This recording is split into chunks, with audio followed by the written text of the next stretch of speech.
Continuamos en Sin Distancias, un tiempo para el estudio y la divulgación que puede ayudarte en tu formación personal.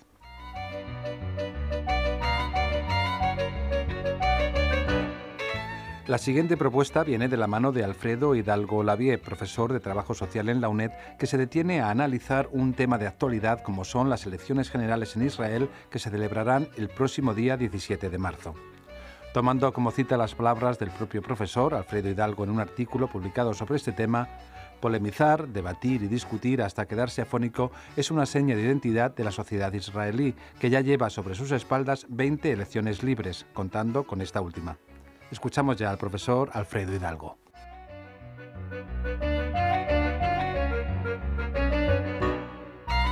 El 17 de marzo se celebra en Israel las 20º elecciones generales a la Knesset, es decir, al Parlamento israelí. Desde su independencia como Estado y sus primeras elecciones libres, celebradas en el año 1949, han transcurrido ya más de 65 años. Esta apuesta de Israel por la democracia parlamentaria a lo largo de todos estos años ha permitido que en el análisis político se haya catalogado al sistema de partido israelí como modelo de multipartidismo fragmentado y o polarizado, en el que una media de 12 partidos han venido obteniendo representación parlamentaria. La explicación de esta amplia diversidad de formaciones políticas que acceden a algunos de los 120 escaños del Parlamento unicameral se encuentra, sin duda, en su propio sistema electoral, considerado por algunos como uno de los más representativos del mundo. Como en nuestro país, aunque solo para las elecciones al Congreso de los Diputados, se utiliza la fórmula proporcional D'Hondt, pero su diferencia esencial estriba en que todo el país, todo Israel, es una sola y única circunscripción electoral.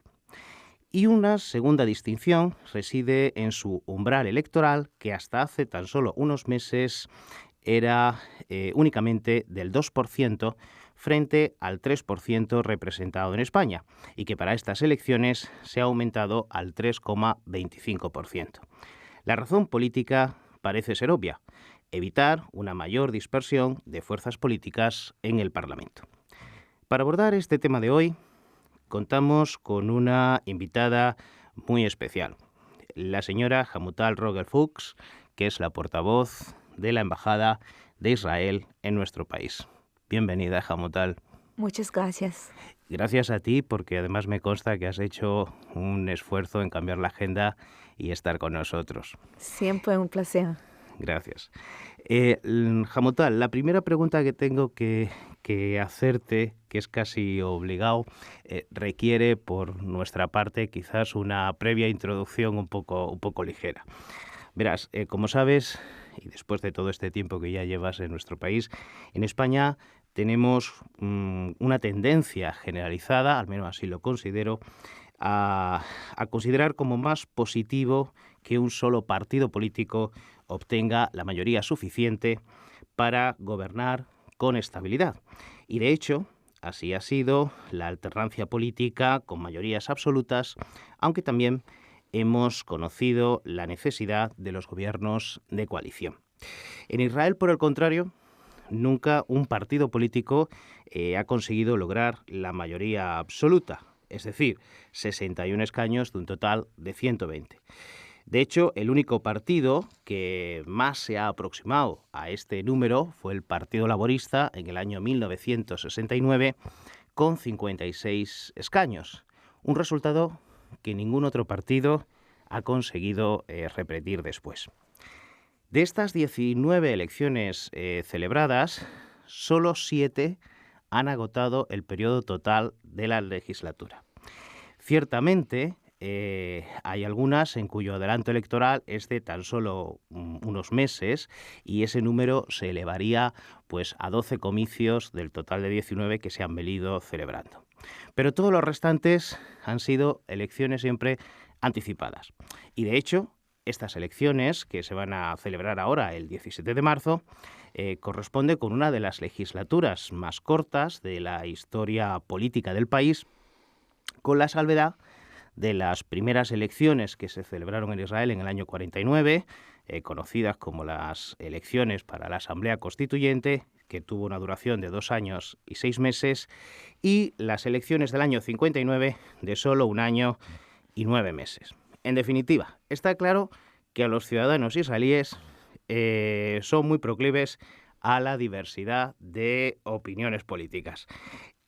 ¿No os gustan a los israelíes las mayorías absolutas?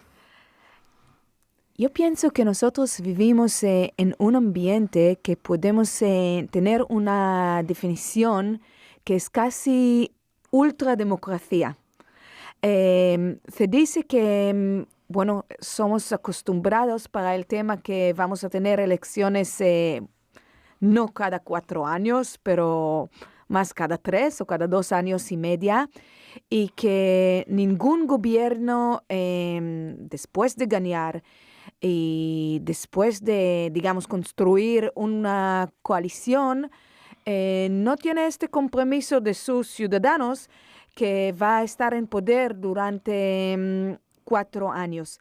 Por un lado, está bien, como hay siempre la posibilidad es que el gobierno tiene que representar todos los diferentes deseos y todos los diferentes gente y todos los diferentes comunidades dentro de Israel. En el otro lado, puedes entender que da un poco de instabilidad, no solamente en el ambiente político, pero también en el ambiente de un país que nunca sabe cuánto tiempo va a durar un gobierno. Por esto hemos cambiado este año este porcientos para tener un mandato en el Knesset de 2 a 13.25%. Y veremos si va a cambiar. A mí me parece que vamos a continuar con esta forma de ultrademocracia también para los próximos años. Bueno, sin duda no sois una excepción en Occidente porque los países escandinavos, por ejemplo, muchos de ellos han necesitado gobiernos de coalición a lo largo de toda su historia política, ¿no?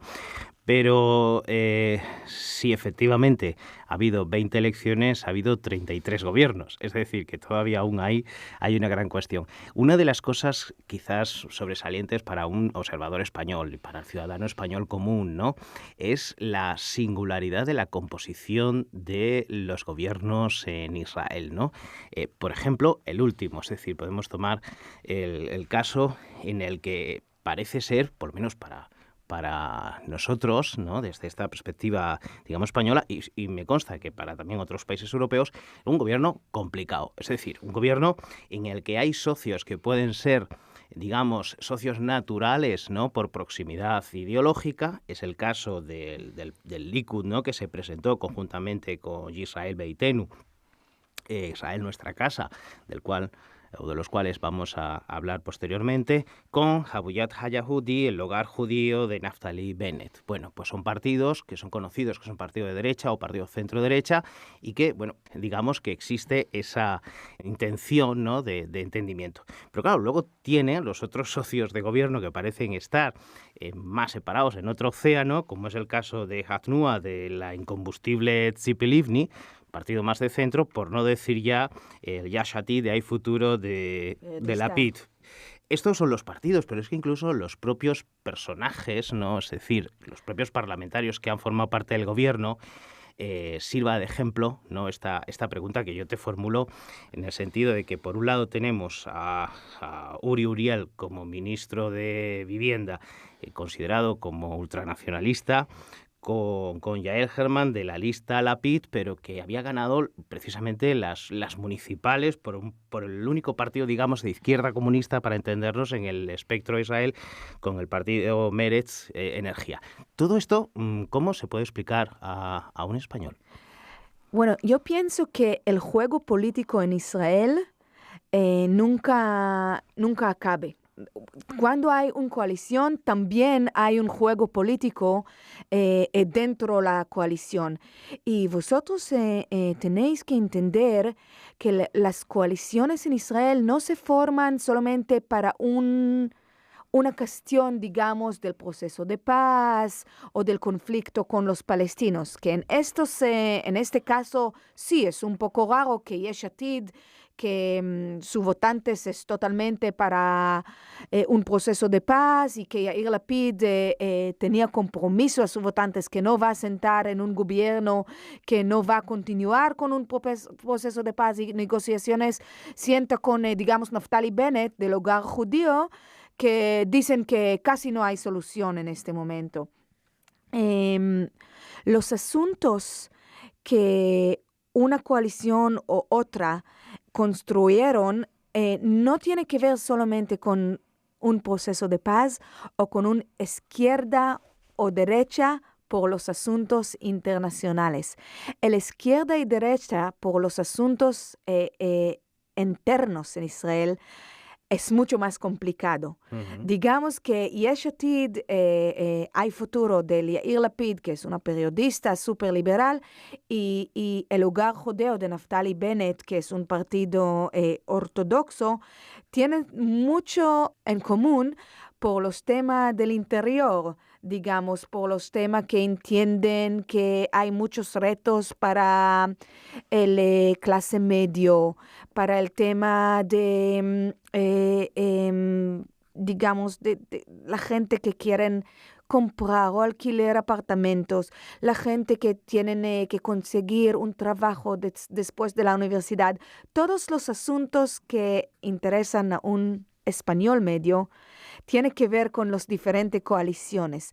Entonces, es verdad que afuera de Israel pueden decir, pero ¿cómo puede sentarse en la misma gobierno Tzipi Livni, que es la luchadora por el proceso de paz, y, digamos, Avigdor Lieberman, que dice que no es el tiempo y tal, y que tenemos que ir a otros asuntos, pero al mismo tiempo estos dos políticos, estos dos diputados, tienen otros asuntos que pueden hablar sobre, digamos, el tema de Israel laica o Israel ortodoxa. Así es. Digamos estos asuntos. Entonces, el juego político es mucho más complicado de una derecha y izquierda tradicional. Ahora abordaremos precisamente estas cuestiones, sobre todo para nuestros oyentes, y entraremos en cada uno de los partidos para que se sitúen, ¿no?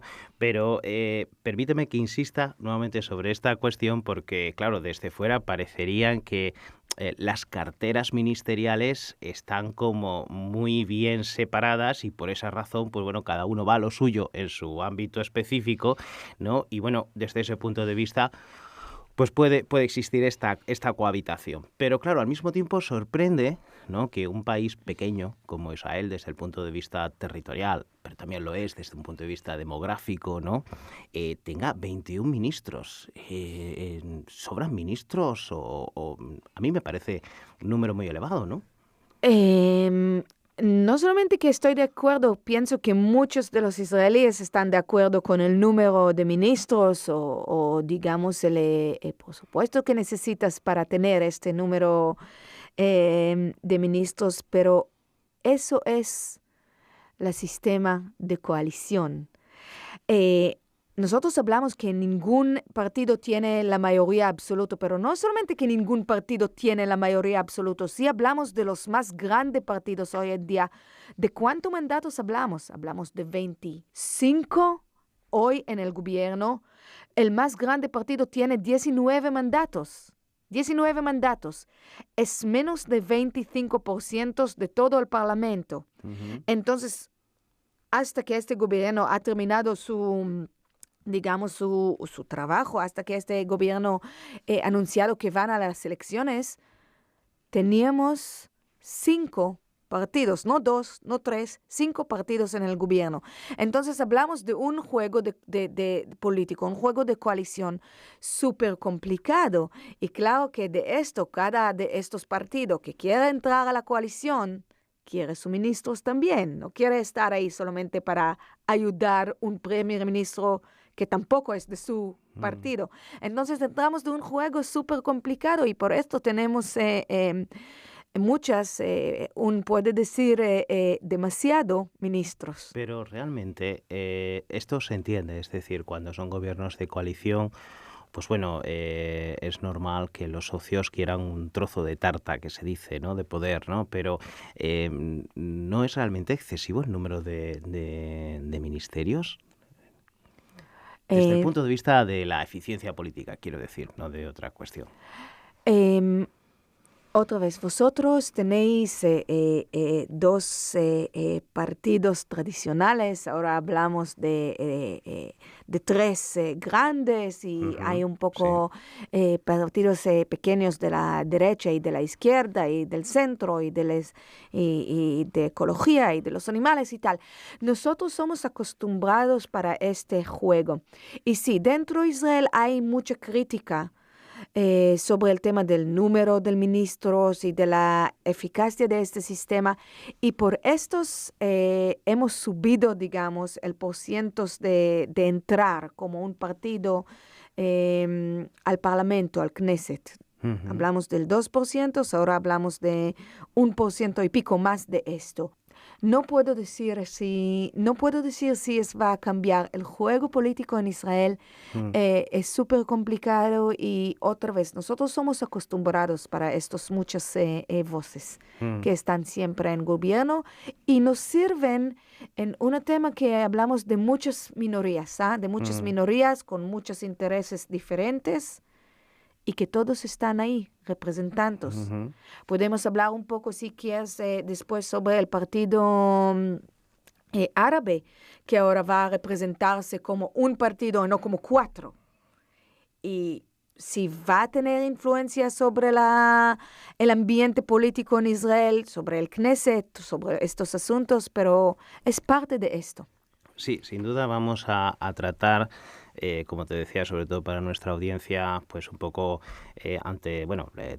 tenemos el tiempo limitado en este programa, pero intentaremos un poco ilustrar a cada uno sobre los partidos que al menos han tenido, ¿no?, representación parlamentaria en las elecciones pasadas y que están de hecho en las encuestas pues como partidos que potencialmente, más algunos nuevos que ya trataremos en estas próximas elecciones. Pero por cerrar un poco este apartado, el tema de las coaliciones y demás, desde luego sabemos que esto no es un elemento nuevo, esto es un elemento que forma parte de vuestra cultura política, es decir, es lo que se ha venido llamando democracia consensuada, ¿no? Es decir, en donde partidos que ideológicamente pues son claramente muy adversarios, ¿no?, en determinados postulados y llegan a entenderse efectivamente, ¿no? Y sobre todo, bueno, ha habido circunstancias históricas muy difíciles en Israel, en tiempos de enfrentamiento bélico en donde ha sido necesario, y ahí sí, lógicamente se entienden los gobiernos conocidos de unidad nacional. No solamente la única gobierno, la primera gobierno de unidad nacional, no era por el tema del conflicto con los palestinos ni con los países árabes, era por el tema de la economía. La primera gobierno de unidad verdadera era entre Shamir y Peres en el principio del años 80, que hemos pasado una crisis fatal por el tema de la economía, de la inflación, del paro, y Shamir y Peres han reunido por este tema especial para tener una estabilidad que va a ofrecer al gobierno tratar estos asuntos. No estamos tan lejos de España, digamos, en este sentido de qué son los asuntos que son cruciales para un israelí mediano y un español. Pero es verdad que hemos cruzado también tiempos bélicos, digamos, por el tema que Netanyahu podría estar el primer ministro con Ehud Barak, que era del partido, que es del partido socialista, digamos, del partido laborista, como su ministro de defensa. Hemos visto esto también. Sí. Y hay unos socios, además de gobierno, que no me negarás, pero esto sí que es significativo y que en cierto modo, bueno, pues rompe, digamos digamos lo común, ¿no?, en el resto de las democracias parlamentarias, que son los partidos religiosos, los partidos ortodoxos, que además han sido tradicionalmente la puerta, la llave de la gobernabilidad. Es decir, han sido partidos bisagras, en definitiva, que han participado en la mayoría de los gobiernos. Ciertamente en este último gobierno no han estado. Pero bueno, es cierto que hablar de partidos religiosos requiere también pues una cierta explicación. Vamos a complicar más el juego político en Israel. Entonces, si hablamos de la izquierda y derecha que no son definidos, que hay una izquierda, puede ser una izquierda en los temas internacionales, en el tema del conflicto, en el tema del proceso de paz, que es derecha en el tema de la economía. Y viceversa. Entonces, en este juego, si tienes más o menos 10 mandatos, un poco más, un poco menos, depende, que no tienen nada que ver ni con el retos de afuera de Israel del conflicto y ni con el retos dentro de Israel, y que cada uno de los lados puede con un poco de esfuerzo tenerles en su gobierno, claro que estos partidos van a estar súper importantes. Los partidos ultraortodoxos casi no tienen opiniones ni sobre el tema del proceso de paz, ni sobre el tema del conflicto, ni sobre los asuntos anteriores, nada. De hecho, se interesan más por temas de educación, de gasto social, ¿no? Sí, de educación, del gasto social, del tema de la religión y del país, de estos temas. Y estos temas, como son secundarios por los partidos grandes, pueden sacrificar un poco, digamos, del dinero del país, del poder político y tal, para tener los partidos ultraortodoxos dentro del gobierno que van a ayudar a construir una coalición. Es un poco difícil entenderla, pero podéis imaginar si había aquí un partido bastante grande, digamos, el 4 partido, el 5 partido en España, que no tenía nada que ver ni con el asunto de economía, ni con el asunto de exteriores, ni con el asunto de interiores, ni con el asunto de jihad, nada. Y era más fácil para tenerla dentro de la coalición. Tradicionalmente, digamos que hay como 4 grandes bloques en el espectro político israelí, ¿no? A un lado tendríamos los partidos de derecha o partidos de centro-derecha, al otro lado tendríamos los partidos de centro o centro-izquierda. Otro bloque distinto serían los partidos árabes y otro, cuarto y último, los partidos religiosos, ortodoxos o ultraortodoxos. Si te parece, por utilizar, digamos, esta clasificación, ¿no?, de la ciencia política, incluso vuestra, es decir, que ha hecho esta segmentación, empecemos por los pequeños. Por ejemplo, empecemos, ya que estábamos hablando de los partidos religiosos, ¿no?, empezamos por ellos, ¿no?, que son bastante peculiares. No vamos a entrar en la temática ahora de momento, pero sí que quizás hay una imagen distorsionada, ¿no?, en España, sobre todo por la presencia de estos partidos religiosos, en donde en las elecciones pasadas pues consiguieron 18 escaños, 11 han sido del partido Shas, del partido sefardí, y 7 del partido Judaísmo Unido de la Torá, que representan los Ashkenazí, ¿no?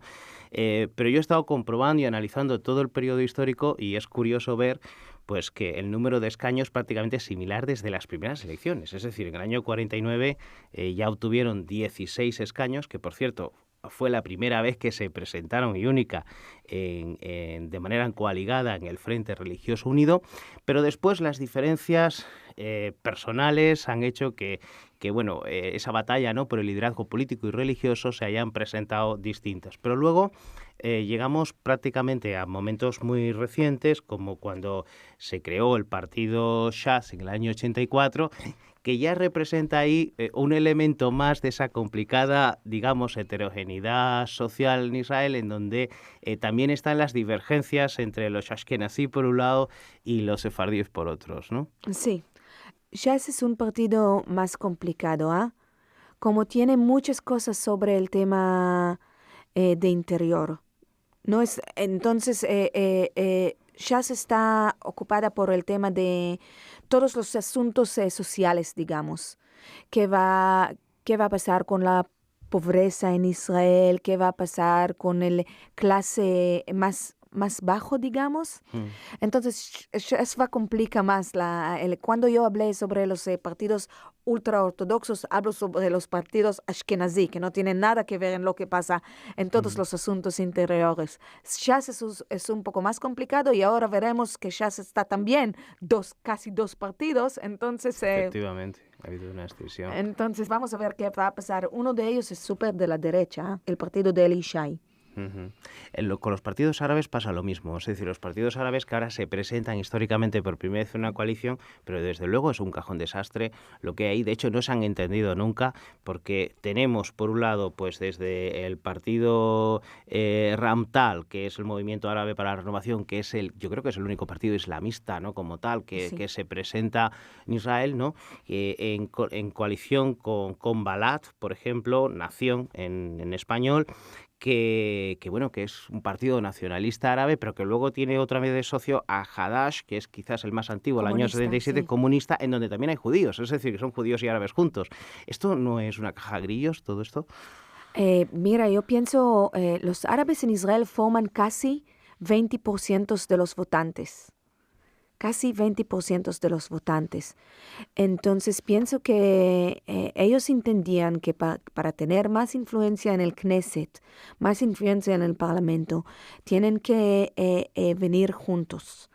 ¿Cómo va a pasar entre ellos? No sabemos. Como es la primera vez desde el establecimiento de Israel que van a venir juntos, pero pueden tener mucho poder en el Knesset, pueden ganar 15 mandatos.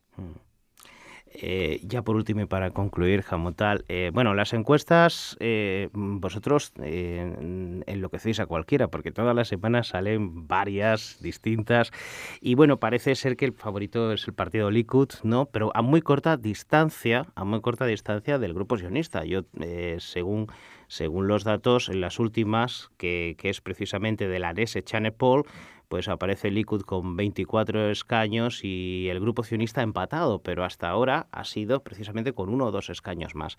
Pero bueno, lo cierto, no me refería a esto porque ya hemos aprendido que la previsibilidad en Israel es importante. Y te quería hacer una pregunta que, bueno, me imagino que algunos de los oyentes hacemos, ¿no? Ahora que hablamos en España, que también estamos ante un cambio importante, y hablamos de los líderes, curiosamente, de la imagen, ¿no? Y ahora que hablamos de los líderes incluso guapos en España, de Izquierda Unida, del PSOE, de Ciudadanos y demás, todos sabemos en Israel que este periodista, este presentador de televisión, irrumpió con una fuerza importante, sigue manteniendo un apoyo notable, aunque parece ser que ha perdido escaños por esa cartera de finanzas que ha sido complicada, pero la imagen en Israel, es decir, la imagen de los políticos, de los líderes, ¿es también un elemento influyente, como en ocasiones se habla aquí también en España?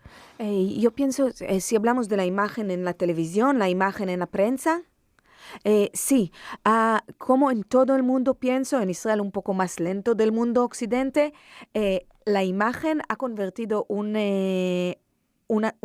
tema que la gente sí se notan. Si alguien puede hablar muy bien en frente de la cámara o el otro no puede, si alguien puede venderse en mejor maneras en los temas en las redes sociales, digamos, en Twitter, en Facebook, puede ganar más mandatos. Solamente quería un comentario para terminar, es que el que va a ganar en el 17 de marzo la mayoría de mandatos, no se dice que él será el primer ministro sin duda. En el 1 de mayo. Así ha sido, efectivamente.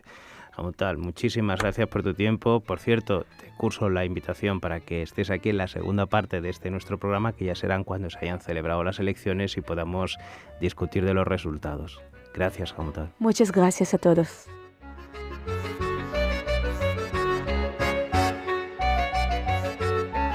Gracias al profesor de Trabajo Social de la UNED, Alfredo Hidalgo, y a nuestra invitada, Hamutal Robert Fuchs, portavoz de la Embajada israelí en España, que hablaron del panorama electoral de Israel, que celebra el próximo 17 de marzo elecciones generales.